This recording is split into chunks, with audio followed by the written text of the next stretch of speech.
Human capital formation. Chapter की starting में हम लोगों ने एक वीडियो क्लिप देखा और इस वीडियो क्लिप में हमारे ओलंपिक चैंपियन नीरज चोपड़ा जी बहुत ही ज्यादा जोरों शोरों से ट्रेनिंग कर रहे थे। अब जब भी हम बात करते हैं किसी ना किसी ह्यूमन रिसोर्स की, तो ट्रेनिंग जो होता है ना, वो ह्यूमन रिसोर्स का एक बहुत ही ज्यादा इंपॉर्टेंट एलिमेंट बन जाता है। बार बार ट्रेनिंग करने से हम एफिशिएंट बन जाते हैं, बहुत ही ज्यादा स्किलफुल बन जाते हैं और जो लोग हैं वो प्रोडक्टिव एसेट्स में कन्वर्ट हो जाते हैं। इस चैप्टर में हम लोग ये चीज समझेंगे कि किस तरह लोग जो है वो ह्यूमन कैपिटल फॉर्मेशन की तरफ जो है मूव करते हैं और वो एक ह्यूमन रिसोर्स बनते हैं। विदाउट वेस्टिंग टाइम वीडियो शुरू करते हैं। चैनल को सब्सक्राइब जरूर कर लेना। तो चैप्टर को शुरू करते हैं। सबसे पहले देखते हैं कि ह्यूमन रिसोर्स क्या है। देखो, ह्यूमन रिसोर्स बेसिकली क्या होता है। ह्यूमन रिसोर्स किसी भी पर्सन की एबिलिटी को कहते हैं, मतलब skill and expertise of human being. और कोई भी पर्सन जब स्किलफुल है, उसके पास कोई एबिलिटी है, तो वो देश की इकोनॉमी में क्या करेगा, वैल्यू एडिशन करेगा। ओके, चाहे वो कोई डॉक्टर है, चाहे वो कोई फार्मर है, चाहे वो कोई टीचर है, चाहे वो कोई चार्टर्ड अकाउंटेंट है, चाहे वो कोई लॉयर है, सभी के सभी अपने एबिलिटी, अपने स्किल से at the end of the day देश की इकोनॉमी में वैल्यू ऐड करेंगे। और जो देश की इकोनॉमी में वैल्यू ऐड नहीं कर रहे, वो ह्यूमन रिसोर्स नहीं है। ओके, अब चैप्टर से रिलेटेड जो चीज है वो क्या है, ह्यूमन कैपिटल फॉर्मेशन। देखो, ह्यूमन कैपिटल फॉर्मेशन का क्या मतलब है। ये एक प्रोसेस है। वो प्रोसेस क्या है, it is the process of adding to the stock of human capital. मतलब ह्यूमन कैपिटल के स्टॉक में लगातार जो है वो एडिशन करते रहना, उसको कहते हैं ह्यूमन कैपिटल फॉर्मेशन। और ये एक फ्लो कंसेप्ट है। अभी फ्लो कंसेप्ट कैसे, इसको बहुत ही बेसिक से समझते हैं। 2024 की स्टार्टिंग में मान लो हमारे देश में टोटल 1 लाख पर्सन ऐसे थे जो ह्यूमन रिसोर्स थे, जिनके पास स्किल था, एजुकेशन थी, अच्छी खासी नॉलेज थी। ओके, स्टार्टिंग में। और 2024 के एंड में हमारे पास 1.5 लाख स्किल्डफुल बंदे हो गए। अब देखो कितना एड ऑन हुआ, 50,000 का एड ऑन हुआ। तो 50,000 जो है वो क्या बन गए, ह्यूमन कैपिटल फॉर्मेशन वाली कैटेगरी में आ गए। क्योंकि स्टार्टिंग हमने की थी 1 लाख लोगों से, एंडिंग हम कर रहे हैं 1.5 लाख से। दैट मीन्स कितने और ह्यूमन कैपिटल एड ऑन हुए, 50,000 एड ऑन हुए। 1 साल में एड ऑन हुए, during a period of time add on हुए। तो इसी वजह से इसको क्या कहेंगे, फ्लो कंसेप्ट कहेंगे। Okay, and stock of human capital कहा गया है। तो स्टॉक हम देखते हैं एक पर्टिकुलर पॉइंट पे, दैट मीन 2024 के एंड में हमारे पास कितने लोग जो है वो स्किलफुल है, 1.5 लाख बंदे हमारे पास स्किलफुल है। अब ये फोटो मैंने क्यों लगाई है, देखो MSD अपने बचपन की फोटो, थोड़ी सी ब्लर फोटो है, मैनेज कर लेना। ओके, फोटो ब्लर है बट बंदा बहुत मस्त है ये। अब इन्होंने रेगुलरली ट्रेनिंग की और रेगुलरली ट्रेनिंग की वजह से ही he became one of the most successful captains around the world in cricket field. Okay, India के द सक्सेसफुल कैप्टन्स ओके ये कंसिडर किए जाते हैं। इन्होंने बहुत ज्यादा वर्क किया, बहुत ज्यादा एफर्ट्स किए, बहुत ज्यादा ट्रेन किया अपने आप को, अपने स्किल्स पे वर्क किया, एफिशिएंट हुए और हमारे पास रिजल्ट क्या आया, हमारे पास वर्ल्ड कप्स आए, हमारे पास चैंपियंस ट्रॉफी आई और भी काफी सारे जो हमें जिसको कहें ना प्राइड मूवमेंट्स थे, इन्होंने प्रोवाइड किए। अब इनके रिलेटेड एक छोटी सी वीडियो है थोड़ी सी फनी, बट उससे आपको एक आइडिया हो जाएगा किस तरह पर्सन जो है लगातार प्रैक्टिस करके ना अपने किसी फील्ड में एक्सपर्ट बन जाता है। तो देखते हैं 7 नंबर ने हेलीकॉप्टर कैसे चलाना सीखा है, फनी मोड में, पर आप समझने की कोशिश करना कि क्यों ट्रेनिंग जो है बहुत ज्यादा इंपॉर्टेंट है किसी बंदे के लिए, एसेट बनने के लिए। तो वीडियो को एंजॉय करो। तो अब ध्यान से देखो, सेट अप, नजर सामने है और पैर यहाँ, अब कस के पकड़, जम के जकड़ लगा, समझे?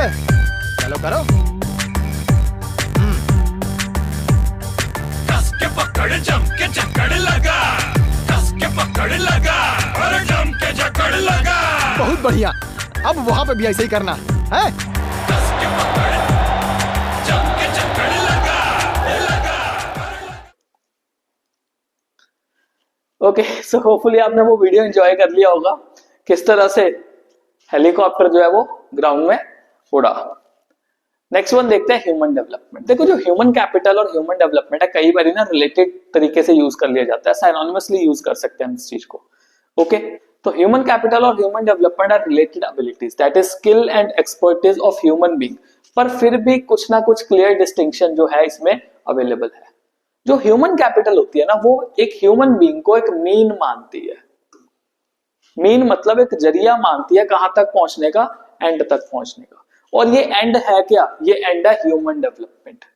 ह्यूमन डेवलपमेंट क्या कहती है कि जो एजुकेशन है, स्किल है, वो किसी भी इंसान का एक इंटीग्रल पार्ट है। उसको एजुकेशन, हेल्थ अच्छी और स्किल होना जो है आपकी लाइफ में बहुत ज्यादा इंपॉर्टेंट बन जाता है। तो ह्यूमन डेवलपमेंट एक इंडेक्स है ह्यूमन वेलफेयर का, irrespective of the contribution in the process of value addition. मतलब ये बहुत ही ज्यादा, जिसको कहना है, एक वाइडर टर्म के बेसिस पे कंसिडर किया जा रहा है। तो अगर आपसे कोई पूछे कि ह्यूमन कैपिटल और ह्यूमन डेवलपमेंट बिल्कुल सेम है, answer is no, because human capital एक स्टार्टिंग वाला पॉइंट आ जाता है, वेयर एज ह्यूमन डेवलपमेंट जो है वो खुद में क्या है, एक एंड है। जब इंसान पूरी तरह से डेवलप हो जाएगा देन वो ह्यूमन डेवलपमेंट वाली कैटेगरी में आ जाते हैं। अब देखते हैं बेसिस जो है, देखिए difference between physical capital and human capital. तो बेसिकली फिजिकल कैपिटल क्या है? तो physical capital is a produced mean of production. आपके पास मान लो एक मोबाइल फोन है तो वो आपके लिए फिजिकल कैपिटल है। अगर आपके पास एक फैक्ट्री है आपकी अपनी, तो उसमें कुछ मशीन्स पड़ी हुई हैं, तो वो मशीन क्या बन जाएगी? फिजिकल कैपिटल बन जाएगी। उस फैक्ट्री में ट्रांसपोर्टेशन करने के लिए छोटा हाथी है आपके पास टाटा का, तो वो आपके लिए क्या बन जाएगा? फिजिकल कैपिटल बन जाएगा। वेयर एज ह्यूमन कैपिटल का क्या मतलब है? इसका मतलब है आपके पास स्किल और एक्सपर्टीज कितनी है। इंसान के द्वारा एक्वायर की गई स्किल और एक्सपर्टीज को ह्यूमन कैपिटल में कंसीडर किया जाता है। देखो प्रोसेस ऑफ फॉर्मेशन की अगर बात करें, अगर आपकी फैक्ट्री है तो आप उस फैक्ट्री में मशीन तभी लगाओगे जब आपको लग रहा होगा कि यार इस मशीन को लगाने के बाद मेरे को कुछ पॉजिटिव रिटर्न्स जो है वो देखने को मिलेंगे। ओके, रिटर्न को देखते हुए फिजिकल कैपिटल किया जाता है investment. Whereas human capital के अगर हम इन्वेस्टमेंट्स की बात करें तो ये ऐसे इन्वेस्टमेंट्स हैं जो रिटर्न्स को देख के नहीं किए जाते। अब पेरेंट्स अपने बच्चों को पढ़ाते हैं, नहीं पढ़ाते, चाहे बच्चा पढ़ रहा है नहीं पढ़ रहा, स्टिल वो पैसा खर्च कर रहे हैं। और आई थिंक सो अगर वो पैसा खर्च कर रहे हैं आपके ऊपर तो आपको उनको रिटर्न्स देने चाहिए। और वो रिटर्न्स क्या है? आपके अच्छे मार्क्स, पढ़ाई कर लो, बोर्ड आपके चल रहे हैं। और टेंजिबिलिटी क्या है?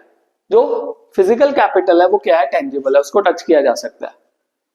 फाइन, आपके पास मशीन है, मशीन को आप टच कर सकते हो। वेयर एज ह्यूमन कैपिटल, उसको आप टच नहीं कर सकते। मैं आपको जो पढ़ा रहा हूँ, क्या मेरे वर्ड्स को टच कर सकते हो? No, you can just feel my words. आप उसको समझ सकते हो। कोई पर्सन गाना गा रहा है, वो भी एक ह्यूमन रिसोर्स है ना।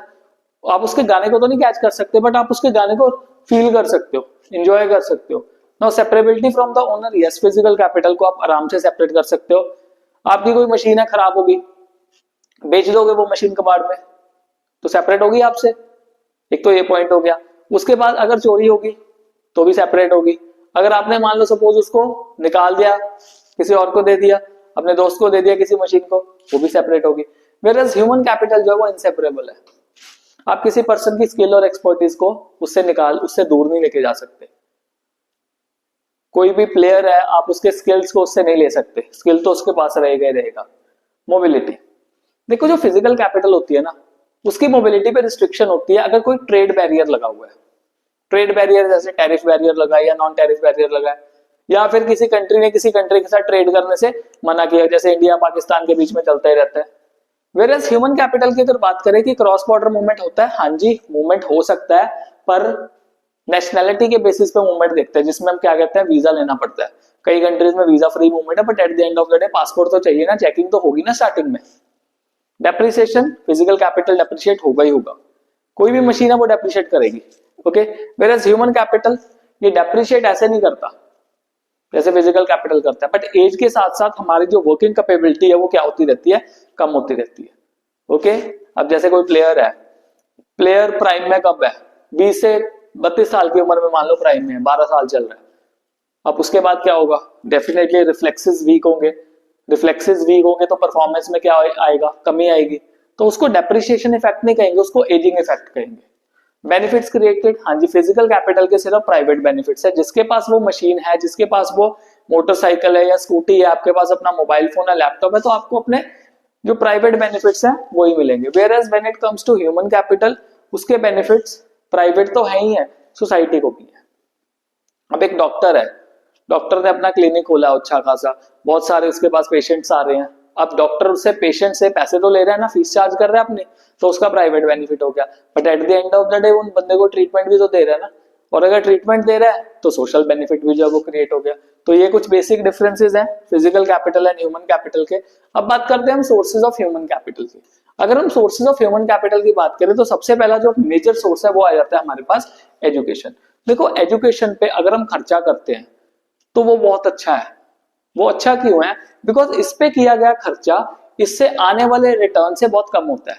अगर मान लो सपोज मैं शुरू से लेके अब तक अपनी एजुकेशन की बात करूं तो मैंने जितना पैसा अपनी एजुकेशन पे लगाया है, क्या मैं उससे ज्यादा कमाऊंगा? डेफिनेटली यार, अपनी लाइफ में मैं पूरा का पूरा अपने उससे ज्यादा जो पैसा है वो कमाऊंगा। आप भी जितना पैसा अपनी एजुकेशन पे खर्च करोगे उसके बाद लाइफ लॉन्ग वर्क करना है। जब लाइफ लॉन्ग वर्क करना है, at the end of the day आपके जो मॉनेटरी बेनिफिट्स होंगे in the terms of earning far exceeds the cost of education. और एजुकेशन अल्टीमेटली आपको एनलाइटन करता है। अगली स्लाइड्स में बताऊंगा कि एजुकेशन के क्या क्या बेनिफिट्स जो हमें होते हैं। और हमेशा ध्यान रखना, अगर कहीं से भी क्वालिटी एजुकेशन मिल रहा है, ऑल्दो क्वालिटी एजुकेशन एक्सपेंसिव है, बट आपको लग रहा है कि आपको उससे कहीं हद तक जो बेनिफिट्स है मिल जाएंगे खर्चा करने के बाद, तो डेफिनेटली आपको उस एजुकेशन को परस्यू करना चाहिए। फिर हमारे पास क्या आता है? फिर हमारे पास आता है expenditure of health. A sound mind lives in a sound body. एक पर्सन जब हेल्दी होता है तो उसका दिमाग भी हेल्दी चलता है, उसका दिमाग भी क्या भागता है। कोई पर्सन मान लो सपोज किसी को जुकाम हुआ है, दिमाग ही नहीं चलेगा, बिल्कुल दिमाग नहीं चलेगा। किसी को छींके आ रही है, नहीं चलेगा। वो पर्सन ना वैसे बैठा रहेगा, लो फील करेगा, यार मेरे साथ कुछ नहीं हुआ। किसी को हल्का सा भी बुखार हुआ हो तो आप सोच सकते हो कि क्या हालत जो है वो हो सकती है। तो अगर हम एक्सपेंडिचर ऑफ हेल्थ की बात करें तो हम 3 तरह के एक्सपेंडिचर्स कर सकते हैं। पहला है प्रिवेंटिव मेडिसिन। प्रिवेंटिव मेडिसिन वो मेडिसिन होती है जो दी जाती है ताकि हम किसी ना किसी प्रॉब्लम को आने से पहले ही प्रिवेंट कर सके। जैसे बच्चों को 2 बूंद जिंदगी के पोलियो ड्रॉप्स जो है वो पिलाई जाती है। ओके। फिर क्यूरेटिव मेडिसिन। अगर मान लो सपोज कभी भी आपको बुखार हो जाता है तो आप स्टार्टिंग में क्या करते हो? घर पे पैरासीटामोल पड़ी होती है, डोलो की टैबलेट पड़ी होती है, वो डोलो की टैबलेट उठाते हो, खा लेते हो तो ठीक हो जाते हो। हाँ, अगर कुछ एक्स्ट्रा प्रॉब्लम आती है तो हमें उसको क्योर करने के लिए डॉक्टर के पास जाना पड़ता है, डॉक्टर से मेडिसिन लेके आनी पड़ती है। वो बताता है कि टाइफाइड हुआ है या वायरल फीवर हुआ है, उसके अकॉर्डिंगली हम अपना खर्चा करते हैं। बट वो खर्चा करना भी जरूरी है ना, अगर खर्चा नहीं करेंगे तो बॉडी और ज्यादा खराब होगी, सेल्फ इम्यूनिटी कितनी देर तक रहेगी। फिर आता है सोशल मेडिसिन। सोशल मेडिसिन का मतलब है कि आपको हेल्थ रिलेटेड जो भी सोसाइटी में इंफॉर्मेशन है जो कि लोगों के लिए बहुत ज्यादा अच्छी है और जरूरी है, वो प्रोवाइड करनी चाहिए। जैसे फैमिली प्लानिंग को लेके बहुत ज्यादा जो कैंपेन था वो पहले चलता होता था टीवी वगैरह पे, अब तो टीवी देखने का टाइम ही नहीं मिलता। होपफुली चलता हो ऐसे सोशल मेडिसिन के कैंपेन, ताकि आइडिया होता रहे लोगों को कि सोसाइटी में हेल्थ के एस्पेक्ट कितने ज्यादा जरूरी है। जैसे एक अक्षय कुमार की एक मूवी आई थी, आई गेस पैडमैन मूवी आई थी अक्षय कुमार की, जिसमें जो पैड्स हैं तो वो उसका एक इंपॉर्टेंस बताया गया था कि वो कितने ज्यादा इंपॉर्टेंट है फीमेल हेल्थ के लिए। तो ऐसी जो सोशल लिटरेसी वाली चीजें, हेल्थ लिटरेसी वाली चीजें हैं, वो क्या होनी चाहिए? रेगुलरली प्रोवाइड करनी चाहिए। देन आता है जी on the job training. On the job training basically क्या है? जब आप जॉब कर रहे हो तो जॉब के दौरान आपको मिलने वाली ट्रेनिंग को हम ऑन द जॉब ट्रेनिंग जो है वो कहते हैं। अब इससे बेसिकली क्या होता है, हमारे पास कोई ना कोई स्पेशलाइज स्किल तो है। जैसे मैं टीचिंग कर रहा हूँ तो मेरे पास एक टीचिंग का स्पेशलाइज स्किल हो गया। बस अब टीचिंग के स्पेशलाइज स्किल को ऐसा तो है नहीं मैं कहूंगा कि यार घड़ा भरा हुआ है। घड़ा भरे होने का मतलब क्या है कि यार मेरे को तो सब कुछ आता है। तो फिर तो जिसको सब कुछ आता है वो भरा भरा घड़ा क्या हो जाएगा? खत्म, खराब होना शुरू हो जाएगा। बिकॉज मेरे को तो यही लगता है ना कि मेरे को तो सब कुछ आता है, but no, that is not true. कहते हैं कि पानी वहंदा ही चंगा। वहंदा ही चंगा मतलब पानी जो बहता रहता है वो फ्रेश रहता है। बहता रहता है मतलब आपके अंदर जो है नॉलेज का फ्लो होता रहना चाहिए। तो आपकी अगर कोई स्पेशलाइज स्किल है, नॉलेज है, आपकी एफिशिएंसी को इंक्रीज करने के लिए जो ट्रेनिंग्स है बहुत ज्यादा क्या हो जाती है? जरूरी हो जाती है। और जितनी भी ट्रेनिंग प्रोग्राम्स आपके लिए लगाए जाते हैं उसके जो बेनिफिट्स है at the end of the day उसकी कॉस्ट से काफी ज्यादा अच्छे हो जाते हैं।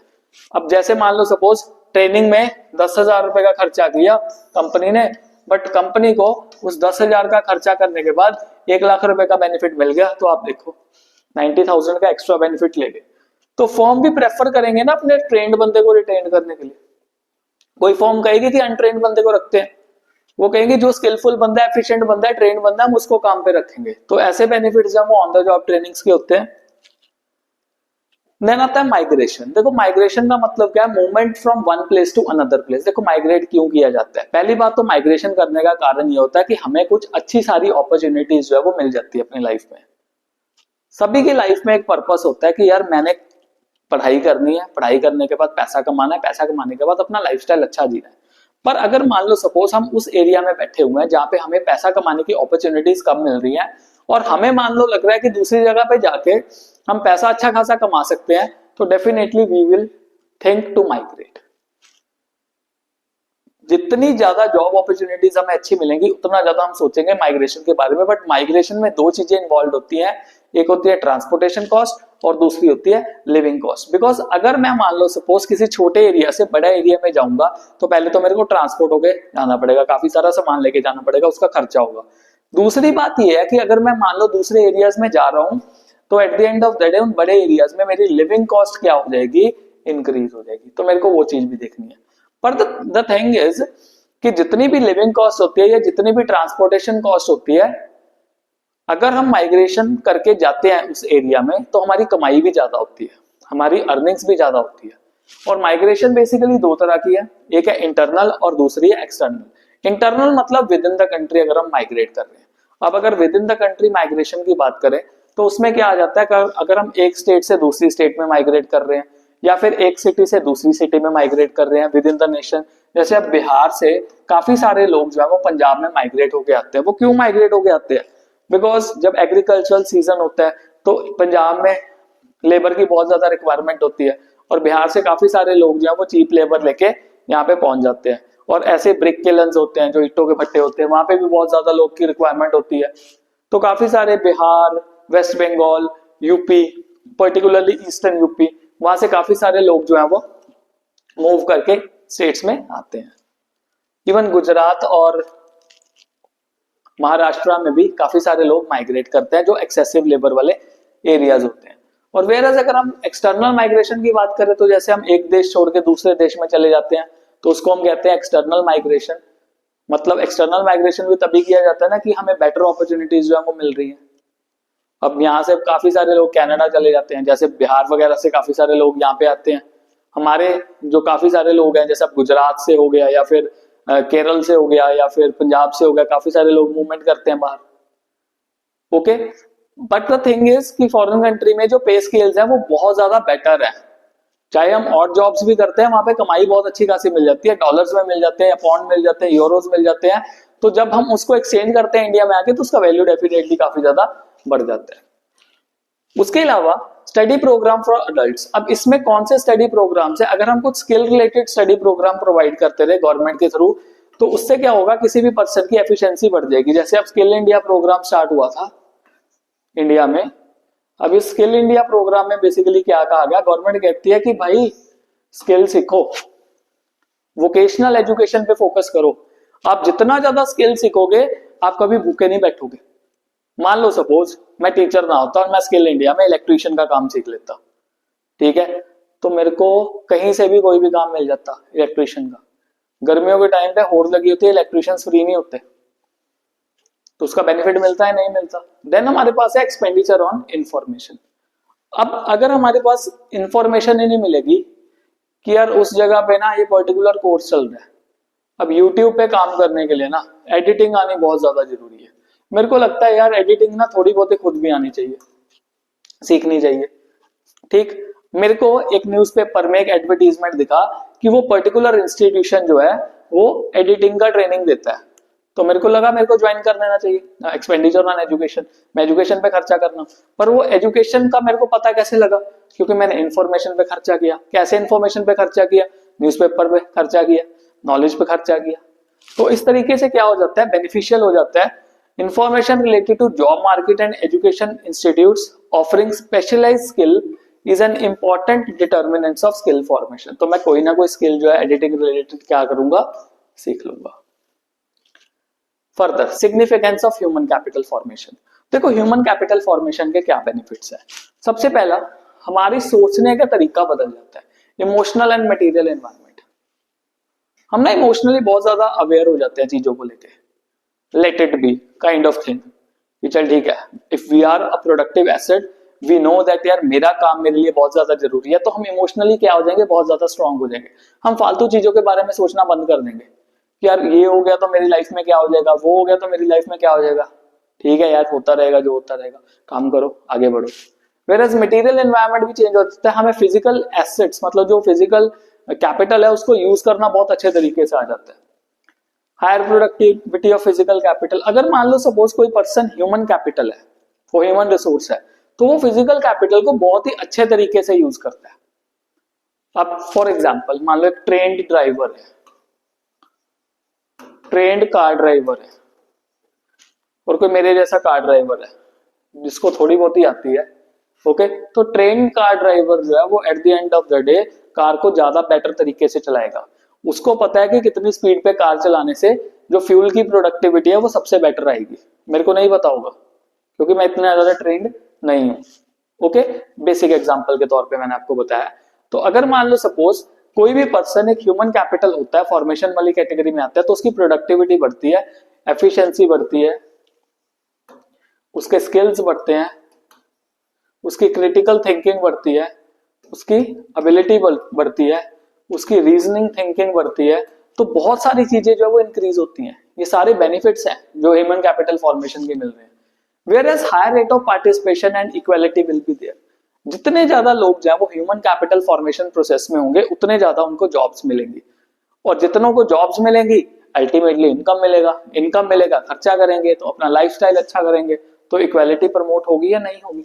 जो गैप है रिच एंड पुअर के बीच में कहीं ना कहीं तो कंट्रोल होगा ही होगा। तो ये सारे जो है वो सिग्निफिकेंस है। बट एक प्रॉब्लम आती है, वो प्रॉब्लम क्या है? बहुत कुछ अच्छा अच्छा पढ़ लिया, problem is assessment of human capital formation. Human capital की असेसमेंट कैसे करें? अगर ह्यूमन कैपिटल में मैं दो चीजें देखूं, one is education and second one is health, तो मैं इनको कैसे असेस करूंगा कि इनकी क्वालिटी कैसी है? मेरे को तो असेसमेंट करना है ना समाओ किसी ना किसी तरीके से। तो एजुकेशन की असेसमेंट करने के लिए क्या क्या चीजें होती हैं? एक तो है एनरोलमेंट रेट कितना है,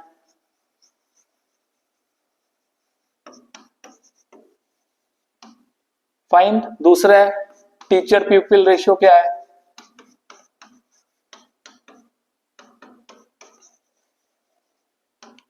और नंबर ऑफ स्कूलिंग ईयर्स कितने हैं।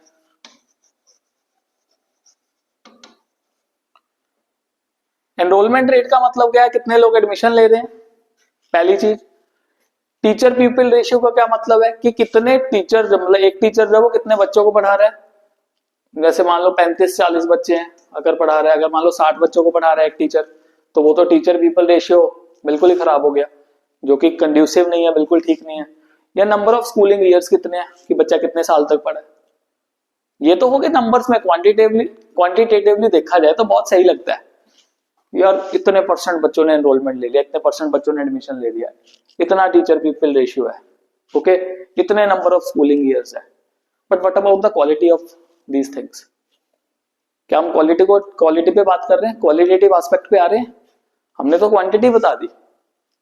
काफी सारे ऐसे बच्चे भी होंगे जो काफी साल तक पढ़ते रहे होंगे बट आता उनको कुछ नहीं होगा, 1% भी नहीं कुछ सीखा होगा, क्रिटिकल थिंकिंग उनकी जीरो होगी। उन बच्चों का उस चीज में इंटरेस्ट ही नहीं होगा। तो जिन बच्चों का इंटरेस्ट नहीं होगा तो उनको अगर उस लाइन में हम भेजते रहेंगे तो at the end of the day what will be the result? A negative result for them. और पेरेंट्स क्या कहेंगे, यार नंबर नहीं आ रहे, क्या कहां से नंबर आ जाएंगे। उसके बाद बात करें हम हेल्थ की, तो हेल्थ की अगर हम बात करें, इसकी क्वालिटी कैसे डिस्कस करते हैं? जितना ज्यादा खर्चा कर दोगे उतनी ज्यादा क्वालिटी है। भाई मेरे को बताओ, खर्चा तो जितना मर्जी करा दो हेल्थ एस्पेक्ट पे, करोड़ों रुपए लगवा दो। अब कोविड टाइम पे आपने देखा था जो प्राइवेट हॉस्पिटल्स थे वो लगातार कितने पैसे कमा रहे थे, चार्ज कर रहे थे बहुत ज्यादा, क्योंकि बेड्स नहीं अवेलेबल थे। तो वहां से क्वालिटी होगी। क्वालिटी का मतलब ये है कि जितना पैसा खर्च कर दिया उतनी क्वालिटी होगी। तो असेसमेंट एक ना बहुत ही बड़ा इंपॉर्टेंट इशू रहता है रिगार्डिंग ह्यूमन कैपिटल कि उसकी असेसमेंट कैसे की जाए। तो we have to think about this. Next one is why there is a cause and effect relationship between human capital and economic growth. क्या रीजन है कि ह्यूमन कैपिटल फॉर्मेशन से इकोनॉमिक ग्रोथ जो है वो रिलेटेड है, एक वर्चुअस साइकिल जो है वो क्रिएट होता है। अब पहले देखो, अगर हम ह्यूमन कैपिटल फॉर्मेशन की कंसेप्ट को समझे जिसमें हम एजुकेशन, स्किल, हेल्थ वगैरह को अच्छे से अटेन कर रहे हैं, उससे हम बेटर यूटिलाइज करेंगे फिजिकल कैपिटल का। जो मशीन वगैरह उसको सही ढंग से चलाएंगे, हमें पता होगा कैसे वर्क करना है, then it will lead to increase in productivity. अब जब प्रोडक्टिविटी बढ़ेगी तो हायर रेट ऑफ एम्प्लॉयमेंट होगा, क्योंकि जब प्रोडक्शन लेवल या प्रोडक्टिविटी लेवल हमारा इंक्रीज हो रहा है, दैट मीन्स गुड्स हमारे पास ज्यादा आ रहे हैं, सर्विसेज हमारे पास ज्यादा आ रही हैं, तो दैट मीन एम्प्लॉयमेंट बढ़ने के चांसेस हैं। अब जब एम्प्लॉयमेंट बढ़ेंगी तो जिन लोगों के पास पहले पैसे नहीं थे उन लोगों के पास भी पैसा आना शुरू होगा, और जब पैसा आना शुरू होगा तो वो लोग अपने ऊपर या अपनी आने वाली जनरेशन के ऊपर भी एक्सपेंडिचर करेंगे, चाहे वो एजुकेशन हो चाहे वो हेल्थ हो। और जब वो एक्सपेंडिचर करेंगे देन अगेन क्या हो जाएगा, there will be increase in the stock of human capital। तो everything is related। Human capital की शुरुआत होगी तो अल्टीमेटली ह्यूमन कैपिटल दोबारा से क्या होगा, क्रिएट होगा। और अगर ह्यूमन कैपिटल की शुरुआत नहीं होगी तो ह्यूमन कैपिटल दोबारा से इंक्रीज नहीं होगा। अब प्रॉब्लम्स, ये नहीं है कि हर चीजें अच्छी अच्छी हैं, हर सिक्के के दो पहलू हैं, इसमें भी प्रॉब्लम्स है। तो पहली प्रॉब्लम क्या है, राइजिंग पॉपुलेशन, बढ़ती हुई जनसंख्या एक बहुत बड़ी प्रॉब्लम है। देखो ये फायदा भी है नुकसान भी है। नुकसान कैसे है, अब एक एरिया है, एक एरिया में मान लो 100 लोग रहते हैं, पर उस एरिया में मैक्सिमम रहने कितने चाहिए, 50 लोग रहने चाहिए उसी एरिया में। अब 100 लोग उस पर्टिकुलर एरिया के रिसोर्सेज को एक्सप्लॉइट करेंगे या नहीं करेंगे, ये मेरे को बताओ। ओवर एक्सप्लॉइटेशन होगा या अंडर एक्सप्लॉइटेशन होगा, ओवर एक्सप्लॉइटेशन होगा, बिकॉज जहां पे 100 लोगों की 50 लोगों के रहने की कैपेसिटी है वहां पे कितने बंदे रह रहे हैं, टोटल 100 रह रहे हैं, दैट मींस कितने एक्स्ट्रा बंदे रह रहे हैं वहां पे, 50 बंदे एक्स्ट्रा रह रहे हैं। तो अल्टीमेटली क्या होगा, quality of life will be poor. वो सभी लोग इलेक्ट्रिसिटी का भी यूज करेंगे, वो सभी लोग सीवेज फैसिलिटी का भी यूज करेंगे, ड्रिंकिंग वाटर फैसिलिटी का भी यूज करेंगे, सभी लोग रोड का भी यूज करेंगे, समझे। और जब ज्यादा यूजेज होगा तो डेफिनेटली उसका क्वालिटी पे इम्पैक्ट पड़ेगा ही पड़ेगा। ब्रेन ड्रेन, माइग्रेशन से रिलेटेड पॉइंट। ब्रेन ड्रेन का क्या मतलब है, दिमाग बह गया, कहां बह गया, एक जगह से दिमाग दूसरे जगह पे चला गया। काफी सारे working professionals, teachers, doctors, engineers India में पढ़ाई करते हैं और इंडिया से पढ़ाई करने के बाद कहां निकल जाते हैं, यूएस से निकल गए, कनाडा निकल गए, यूके निकल गए, ऑस्ट्रेलिया निकल गए। क्यों निकल गए, because of higher job opportunities, because of higher pay scales. अब उससे क्या हुआ कि हमारे जो प्रोडक्टिव एसेट है, पढ़ाई हमारे यहाँ पे करके गए हैं, बट जब देश को रिटर्न करने की वापस आई, इकोनॉमिकली रिटर्न करने की वापस आई, कहां पे चले गए, फॉरेन में चले गए। और ये ब्रेन ड्रेन का प्रॉब्लम सिर्फ इंडिया में नहीं है, ब्रेन ड्रेन का प्रॉब्लम चाइना में भी है। हमारी जो पर्टिकुलरली अगर बात करें साउथ एशियन कंट्रीज है, इनमें बहुत ज्यादा ब्रेन ड्रेन जो है वो हो रहा है। डेफिशिएंट मैन पावर प्लानिंग, जो सप्लाई है ना वो डिमांड से काफी ज्यादा है, और जो एक्स्ट्रा बंदे हैं वो क्या है, जॉबलेस है। हम लेबर इंटेंसिव टेक्नोलॉजी और लेबर इंटेंसिव ऐसी इंडस्ट्रीज को क्यों नहीं सेटअप कर सकते जिससे जो एक्सेसिव लेबर है उसको हम क्या करें, जॉब्स प्रोवाइड कर सके। And plus we have insufficient on the job training in primary sector. So एक दिन क्या हुआ, मैं अपने एक स्टूडेंट से बात कर रहा था, तो मैंने उसको पूछा, she belong to farming family, मैंने उसको पूछा कि बच्चे की फार्मिंग में कोई ट्रेनिंग देने आता है, वो कहते सर नहीं। देन आई आस्क्ड व्हाई, कहते सर जब भी कोई आता है भगा देते हैं, क्योंकि फार्मर जो है ना बहुत ज्यादा अपनी थिंकिंग से वो कहते हैं कि यार जो हमने पहले सीखा है उसी के हिसाब से हम चलेंगे, वो चेंज नहीं चाहते, वो टिकेंगे नहीं, वो कहेंगे भाई तेरे को ज्यादा पता है मैं ऐसे कर लूंगा। तो इस वजह से देन हाई पॉवर्टी लेवल, जितनी ज्यादा पॉवर्टी होगी, अब पहले बंदे की बेसिक नीड्स क्या है, रोटी कपड़ा मकान, ये 3 बेसिक नीड्स है, ये फुलफिल होगी तो बंदा बाद में एजुकेशन के बारे में सोचेगा। और जितनी ज्यादा देश में पॉवर्टी होगी तो पहले लोग रोटी कपड़ा मकान की तरफ सोचेंगे, बाद में एजुकेशन पे आएंगे। Then high regional and gender inequality, बहुत ज्यादा रीजनल, कई एरियाज में जैसे बिहार वगैरह की बात करें तो वहां पे बहुत ज्यादा प्रॉब्लम है।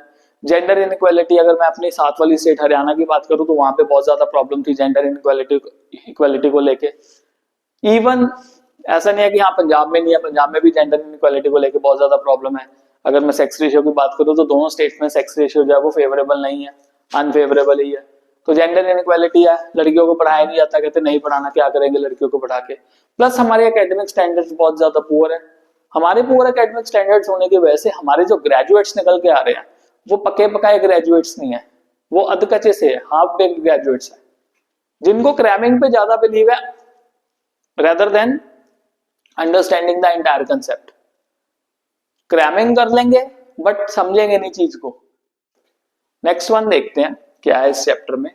Okay, education as an essential element of human resource development. बिल्कुल सही बात है। एजुकेशन का मतलब क्या है? एजुकेशन का मतलब सिर्फ ये नहीं है कि आप स्कूल में पढ़ने आते हो, दैट इज नॉट एजुकेशन। वो सिर्फ एक जिसको कहे ना नैरो सिनेरियो में कह देते हैं, बल्कि जो एजुकेशन है उसमें लर्निंग, टीचिंग, ट्रेनिंग तीनों चीजें आ जाती हैं। So it is the process of teaching, training and learning specially in schools and colleges. तो स्कूल्स एंड कॉलेजेस में एजुकेशन जो है प्रोवाइड की जाती है। और एजुकेशन ना एक अंडरकरंट है इकोनॉमिक और सोशल डेवलपमेंट का। अगर आप इकोनॉमिकली और सोशली डेवलप होना चाहते हो तो एजुकेशन बहुत ज्यादा जरूरी है। इकोनॉमिकली कैसे डेवलप होगे? एजुकेशन होगी, अच्छा जॉब मिल जाएगा, डेवलप हो जाओगे। सोशली कैसे डेवलप हो सकते हो? सोशल चेंज कैसे ला सकते हो?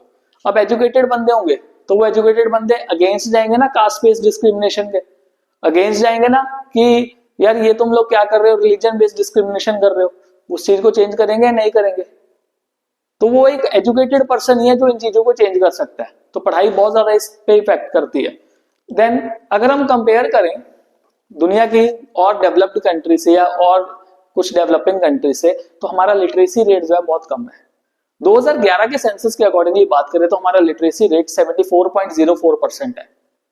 अभी तो 2021 का सेंसस हुआ नहीं, कोविड की वजह से नहीं हुआ था, पर अभी 78 to 80% के अराउंड हमारा लिटरेसी रेट होगा, संभव इतना होगा। अभी ऑफिशियल डाटा जो है वो देखना पड़ेगा हमें कि सेंसस अगर होता है तो वो कब आता है और कितना आता है।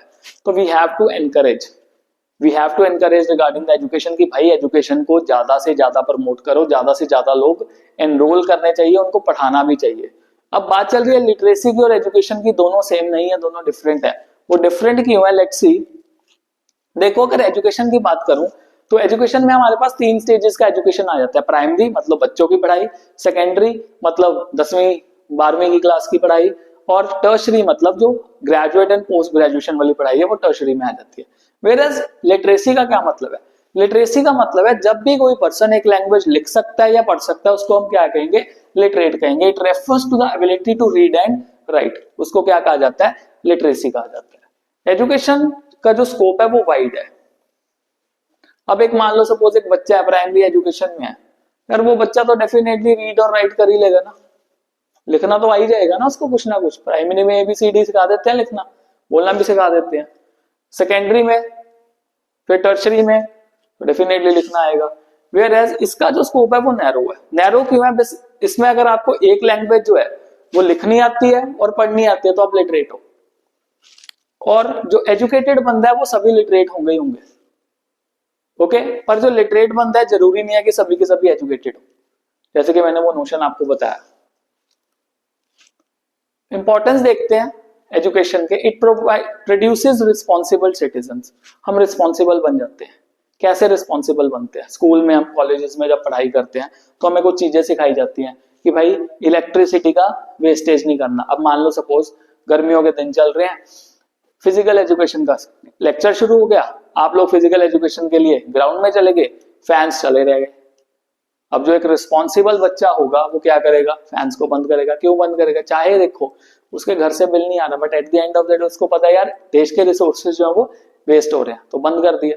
देन जो कूड़ा करकट है वो हम डस्टबिन में फेंकेंगे, गीला वेस्ट अलग जगह पे, जो सूखा वेस्ट है अलग जगह पे। रिस्पॉन्सिबल क्यों? बिकॉज उसके इफेक्ट्स उसको पता है, एजुकेशन से पता लगे। हमारे में साइंस और टेक्नोलॉजी का टेम्परामेंट डेवलप होता है। हम अंधविश्वास पे बिलीव नहीं करते, हम साइंस एंड टेक्नोलॉजी के बेसिस पे चलते हैं। देखो अंधविश्वास को हम रिलीजन से कंपेयर नहीं करेंगे, वो कंप्लीटली डिफरेंट चीज है, बहुत ही ज्यादा डिबेटेबल है, उस पे नहीं जाएंगे। Religion is supreme, simple. अंधविश्वास में नहीं पढ़ना चाहिए, धर्म में करो, पूजा करो, पाठ करो, बहुत अच्छी बात है, पर सुपरस्टिशंस नहीं। नाउ इट फैसिलिटेट्स, और एजुकेशन डेफिनेटली सुपरस्टिशंस को समहाउ रोकने में हेल्प करती है और साइंस एंड टेक्नोलॉजी के टेम्परामेंट को जगाती है। Now it facilitates use of natural and human resources of all regions of the country. ऐसा क्यों? बिकॉज हमें बैलेंस रीजनल ग्रोथ करना है। अगर हम मान लो एक ही रीजन का ग्रोथ करते रहेंगे तो बेचारे बाकी रीजन्स का क्या कसूर है? उनका वो कसूर है कि वो है फेवरेबल रीजन्स में अवेलेबल नहीं है। मेंटल हॉरिजन, लोगों की सोच जो है बढ़ जाती है, लोगों की छोटी सोच जो है ना वो एजुकेशन से चेंज हो जाती है। Now it helps in economic development. Economic development कैसे होगा? पढ़ाई की होगी, जॉब मिलेगी, जॉब मिलेगी, पैसा कमाओगे, पैसा कमाओगे तो अल्टीमेटली आपका जो इकोनॉमिक डेवलपमेंट है वो पॉसिबल हो पाएगा, बिकॉज आप पार्टिसिपेट कर रहे हो काम में, वैल्यू एडिशन में पार्टिसिपेट कर रहे हो। हमारे कल्चरल स्टैंडर्ड्स जो है वो प्रमोट होते हैं। तो स्कूल में पढ़ाते टाइम हम सभी फेस्टिवल्स, सभी इवेंट जो देश के हैं सभी एंजॉय करते हैं। इवन बच्चे जो है बहुत सारी चीजें सीखते हैं, बच्चे कल्चरल स्टैंडर्ड से जुड़ते हैं, अपने कल्चर के साथ जुड़ते हैं, कल्चर से उनको प्यार होता है।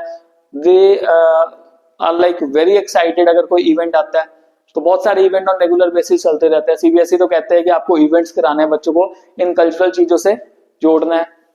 It develops human personality. Education से एक बंदे की पर्सनैलिटी डेफिनेटली अलग लगती है, बंदा अलग भी लगता है, बिकॉज उसका बोलने का तरीका अलग हो जाता है, सोचने का तरीका अलग हो जाता है। तो अल्टीमेटली जो हमारी ह्यूमन पर्सनैलिटी है वो भी डेवलप हो जाती है। Next one, need for government intervention in education. Modi ji कहते हैं भाई मेरी क्या जरूरत है। अब देखते हैं क्या जरूरत है मोदी जी की। पहले तो है ह्यूज इन्वेस्टमेंट। देखो अगर आपने मान लो सपोज एजुकेशन और हेल्थ पे खर्चा करना है तो बहुत इन्वेस्टमेंट चाहिए, करोड़ों रुपए में इन्वेस्टमेंट चाहिए। स्कूल्स में करोड़ों रुपए का प्रोजेक्ट है आज के टाइम पे, हॉस्पिटल्स बनाने के लिए करोड़ों रुपए लग जाते हैं इस प्रोजेक्ट में। तो कई बार क्या होता है, प्राइवेट बंदे नहीं लगाते पैसा, तो सरकार को लगाना चाहिए। और अगर प्राइवेट बंदे लगाते भी हैं तो प्राइवेट बंदे क्या देख के लगाएंगे पैसा, वो अपना रिटर्न देखेंगे। वो रिटर्न देखेंगे और वो कहेंगे कि भाई मेरे को तो मैक्सिमम से मैक्सिमम प्रॉफिट कमाना है। रिटर्न तभी आएगा ना जब वो प्रॉफिट अपना जो है ज्यादा बुक करेगा, चार्जेस ज्यादा करेगा। ना फैसिलिटेट अफोर्डेबिलिटी। अगर मान लो सरकार पैसा लगाएगी तो सरकार पैसा लगाने के टाइम पे इतना ज्यादा चार्जिंग नहीं करेगी जितना प्राइवेट सेक्टर चार्ज कर रहा है, और सरकार की तो चार्जिंग ही बहुत कम होती है। तो अफोर्डेबल हो जाएगा एजुकेशन, अच्छी एजुकेशन अटेन करना और अच्छी हेल्थ फैसिलिटी अटेन करना। Then it also facilitate standardization. एक किस्म से standardize education, standardize health care facility, ये भी जो चीजें हैं वो अवेलेबल हो सकती हैं।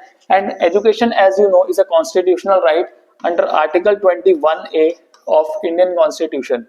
तो 2009 में ये आ गया था, जिसमें 6 साल से लेकर 14 साल तक के बच्चों को फ्री एंड कंपलसरी एजुकेशन जो है वो प्रोवाइड करनी ही करनी है। तो these are the few things जो हमें बताता है कि गवर्नमेंट का इंटरवेंशन क्यों चाहिए एजुकेशन के एस्पेक्ट में। नेक्स्ट वन देखते हैं, गवर्नमेंट एक्सपेंडिचर कितना कर रही है एजुकेशन के ऊपर। तो एजुकेशन कमीशन जो 1964 to 66 में बैठा था, उन्होंने एक रिकमेंडेशन पास किया था कि सरकार को एटलीस्ट 6% जीडीपी का जो है ना खर्चा करना चाहिए एजुकेशन पे। सरकार को टोटल 6% खर्चा करना ही चाहिए एजुकेशन पे। पर क्या सरकार 6% कर रही है? नहीं जी, अभी भी सरकार जो है वो 4.5% जीडीपी का खर्चा कर रही है एजुकेशन पे। क्या हेल्थ पे सरकार खर्चा कर रही है? सरकार हेल्थ पे भी अराउंड 4 से 4.5% के अराउंड खर्चा कर रही है। जो बड़ी बड़ी डेवलप्ड कंट्रीज है वो 4.5, वो 10-10, 15-15% खर्चा कर रही है। उस पर अभी नहीं जाते, अभी हम एजुकेशन पे फोकस करते हैं। फिर तपस मजूमदार कमेटी 1991 में बैठी थी, जिन्होंने कहा था कि सरकार को आने वाले 10 साल में 1,37,000 करोड़ रुपए का खर्चा कम से कम जो है करना चाहिए, ताकि 6 साल से लेकर 14 साल के बच्चे सभी की सभी एजुकेशन में आ सके। पर क्या सरकार इतना सारा खर्चा कर पा रही है? नहीं कर पा रही अभी भी। पर इसका मतलब ये नहीं है कि अगर हम इंडिपेंडेंस से आज तक की बात करें तो एजुकेशन में बदलाव नहीं हुआ। एजुकेशन में अगर हम पहले से आज तक की बात करें तो बहुत सारे स्कूल्स बढ़े हैं, बहुत सारे कॉलेजेस बढ़े हैं, इवन बहुत सारी यूनिवर्सिटीज इंक्रीज हुई हैं। ऑन द होल अगर देखा जाए तो काफी सारा एजुकेशन सिस्टम में बदलाव आया है, काफी सारा जो स्केल है वो इंक्रीज हुआ है। But at the end of the day question 2 निकल के आते हैं, भाई क्वालिटी का क्या करोगे, और जो रिकमेंडेशन दी गई थी क्या उसके जितना हम खर्चा कर पाएंगे कभी? दीज आर द 2 क्वेश्चंस जो कि अराइज होते हैं।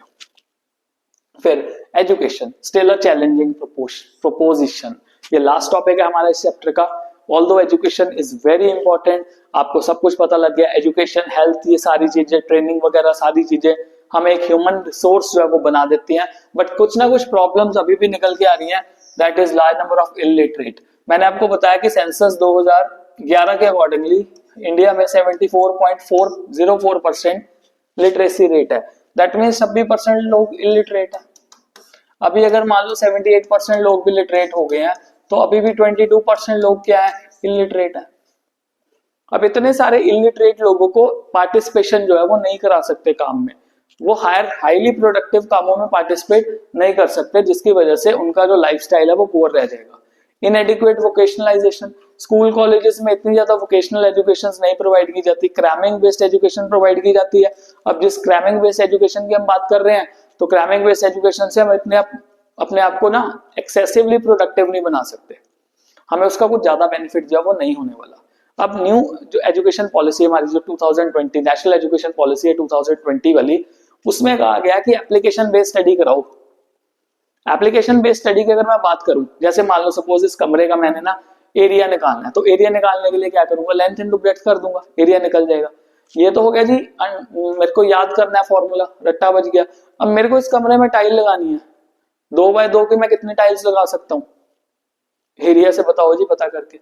This is the actual skillful education, application based things, creative thinking, gender bias, women education पे फोकस नहीं है, लड़कों को पढ़ा दो, पर सरकार चेंजेस कर रही है, बेटी बचाओ बेटी पढ़ाओ, ऐसे प्रोग्राम जो है सरकार ने स्टार्ट किए हैं।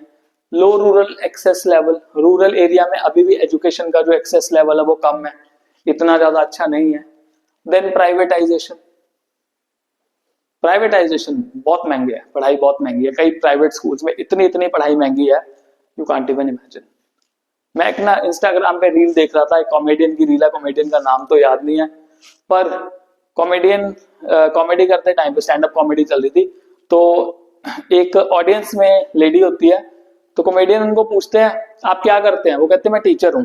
तो टीचर पूछते हैं किस चीज के हो, प्राइमरी के टीचर है। तो वो कहते फिर तो आप बच्चों के बीच में बहुत खुश रहते हो। टीचर कहते हैं यस हम बहुत खुश रहते हैं। वो कॉमेडियन कहता है हम दुखी हैं। पर टीचर पूछते हैं क्यों दुखी हो, वो कहता है कि हम 4.5 लाख रुपए नर्सरी के फीस पे कर रहे हैं और बच्चा क्या सीख के आ रहा है, टमाटर बड़े मजेदार, ये कुछ सीख रहा है। तो द थिंग इज, टमाटर बड़े मजेदार वाली बात तो अलग है, 4.5 लाख रुपए नर्सरी की फीस पे कर रहा है वो बंदा। इतना ज्यादा कॉस्टली जो है वो एजुकेशन हो रहा है, और अगर नर्सरी का इतना पैसा है तो आने वाले सालों में कितने पैसे पे करेगा वो। नाउ लो गवर्नमेंट एक्सपेंडिचर, सरकार अपना खर्चा जितना करना चाहिए सरकार को उतना सरकार खर्चा नहीं कर रही है। 4.5% के अराउंड सरकार खर्चा कर रही है, बट रिकमेंडेशन में कितना कहा गया था, 6% खर्चा। तो ये हमारे कुछ टॉपिक्स थे इस चैप्टर के। होपफुली आपको चैप्टर समझ लग गया हो। तो चैप्टर में हमने पूरे की पूरे डिटेल में सारी चीजें पढ़ ली हैं। अगर आपको चैप्टर पसंद आया तो चैनल को जरूर सब्सक्राइब कर लेना और prepare well for your board examinations. Till then stay blessed all.